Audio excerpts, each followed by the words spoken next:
అల్లు అర్జున్ గారు నిన్న ముఖ్యమంత్రి గారు అసెంబ్లీలో ప్రస్తావించిన తర్వాత మీరు ప్రెస్ మీట్ పెడతారనంటే పశ్చాత్తాపంతో ప్రెస్ మీట్ పెడుతున్నారని చెప్పి నేను అనుకున్నా. ఎందుకంటే సంధ్యా థియేటర్ సంఘటన జరిగిన తర్వాత ఆ సంఘటన మీ దృష్టికి వచ్చిన తర్వాత కూడా మీరు ఈ రకంగా మూవీ ఎప్పటి వరకు చూసిర్రు, ఎప్పటి వరకే క్లాప్స్ కొట్టిర్రు, వెళ్లేటప్పుడు మీరు అభివాదం తెలుపుకుంటూ వెళ్ళినరా లేదా మీరు ర్యాలీగా వెళ్ళినరా, చాలా క్లియర్ గా ఫుటేజెస్ కనబడుతున్నాయి.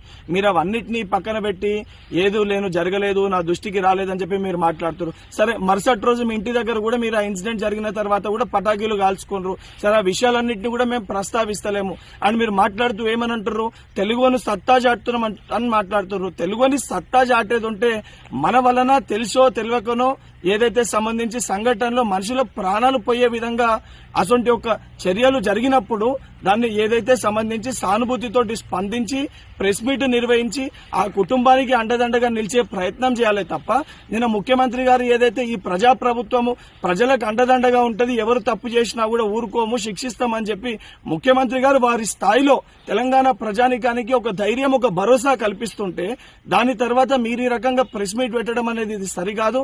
ఇప్పటికన్నా మీరు మాట్లాడిన మాటలపైన మీరు ఆత్మవిమర్శ చేసుకుని మీరు మాట్లాడిన మాటల్ని వెనుకకి తీసుకోవాలని చెప్పి డిమాండ్ చేస్తున్నా.